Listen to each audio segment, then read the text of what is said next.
E aí, pessoal, tranquilo?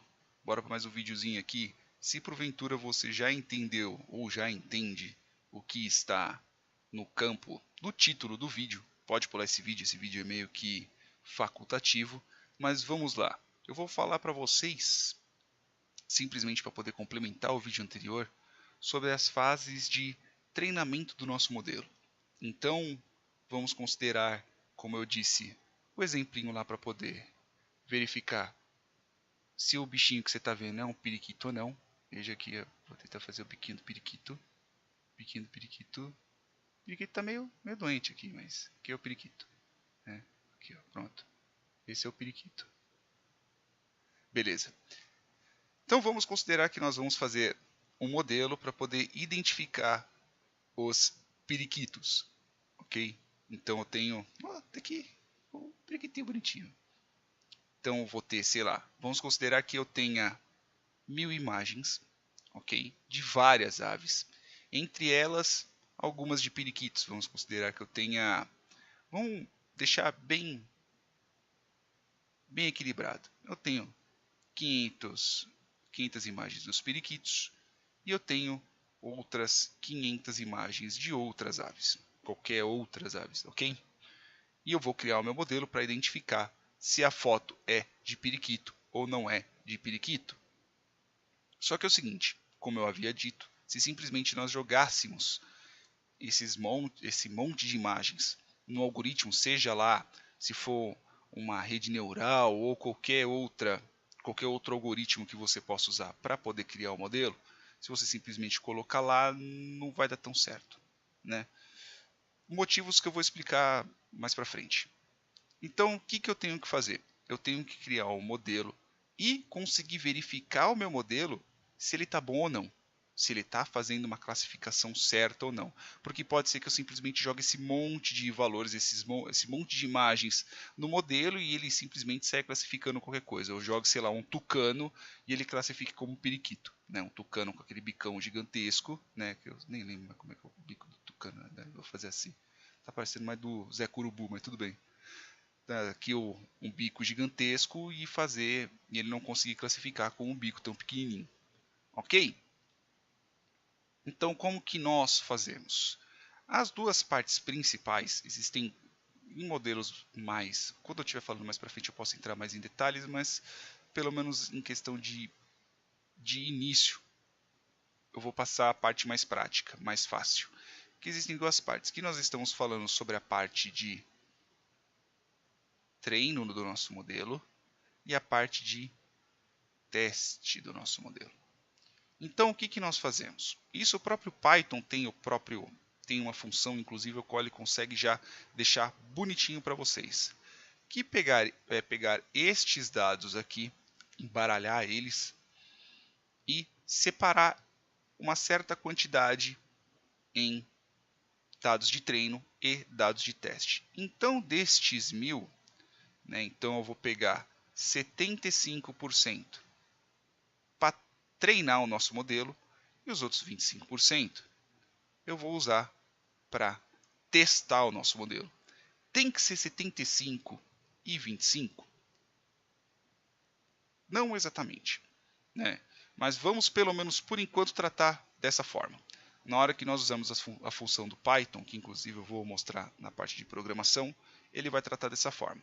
Então ele vai embaralhar isso daqui, ok? E vai colocar, vai dividir esses 500, vai dividir 75% para o treino e os outros 25% para teste. A mesma coisa aqui, 75% desse daqui vai ser para treino e os outros 25% vão ser para teste. Então, o que acontece? Depois que eu tiver esses dados de treino, que eu vou colocar aqui como verdinho, eu vou jogar aqui dentro do meu modelo, ok? O meu modelo vai criar uma imagem genérica de um periquito. Neste caso que nós estamos tratando sobre um algoritmo que treina para poder verificar se a imagem é de um periquito ou se não é. É algo binário, uma classificação binária. Ou é ou não é. Ele vai criar a bendita da imagem aqui do periquito. E logo depois disso, ok, eu vou ter o meu modelinho Pronto. Só que é o seguinte, ok, eu joguei todos os dados lá, só que eu preciso testar para saber se esse meu modelo está classificando realmente os periquitos certo ou não. Então, o que eu vou fazer? Eu vou pegar esses outros 25% e vou jogar aqui no meu modelo. Em cima desse teste, eu vou saber se o meu modelo ele está bom ou não. Em cima do quê? Em cima de uma determinada porcentagem. Por enquanto, estamos tratando só sobre precisão, o quanto que o meu modelo está acertando. Ok? Então, vamos considerar que, na hora que eu passei aqui o treino, né, eu simplesmente joguei lá o meu monte de imagens dos periquitos, a primeira vez que eu fiz o meu treino, ele teve, vamos considerar, 93% de acertos. Então, de 100 imagens, não vão ser 100 imagens, né? Estou colocando aqui, estou só simplificando.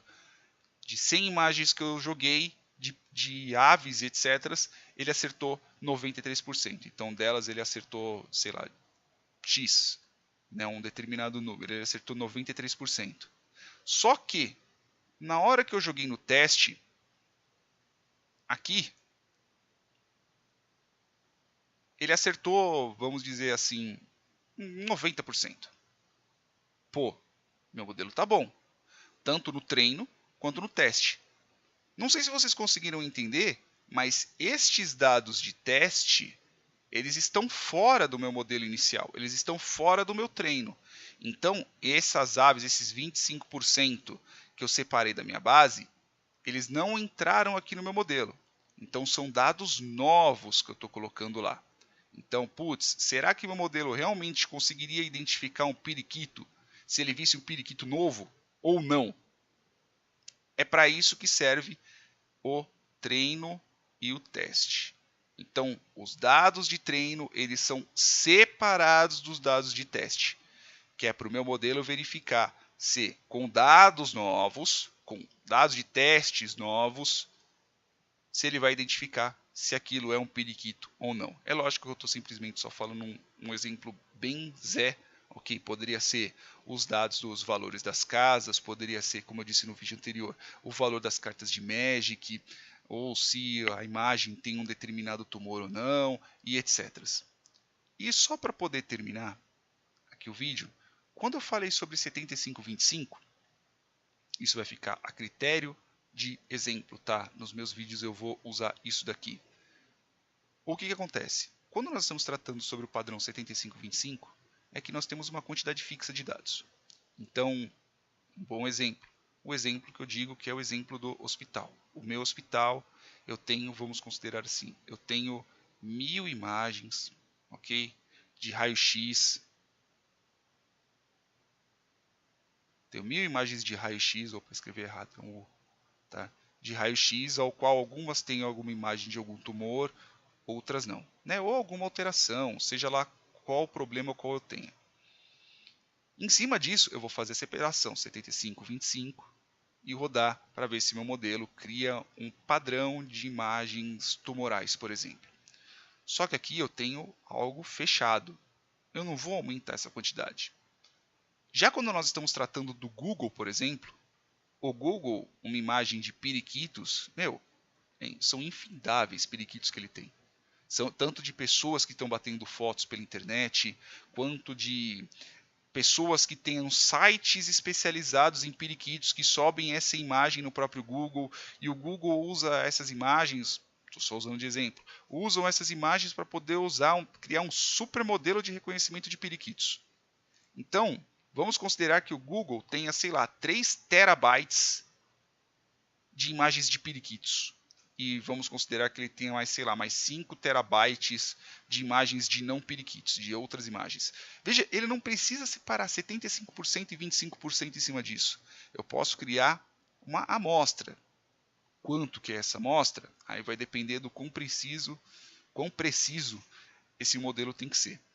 Então, entendam que a separação 75-25 são para dados fechados. Você já tem a quantidade de dados, você tem uma quantidade limitada de dados e você vai criar um modelo em cima disso.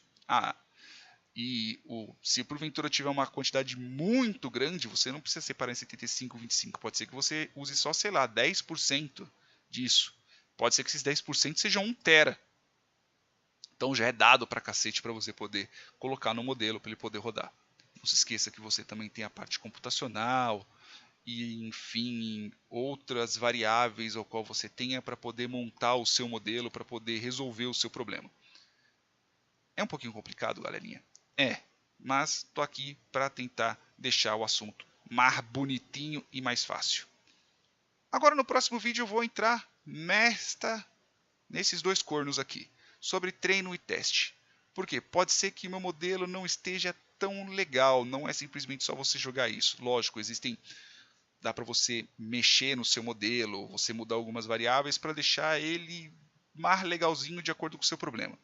Só que em cima do seu treino e teste, pode ser que aconteça algumas coisinhas meio chatas que eu vou passar no próximo vídeo falando sobre elas. Ok, galera? Beijos no bumbum magrinho de vocês e até mais.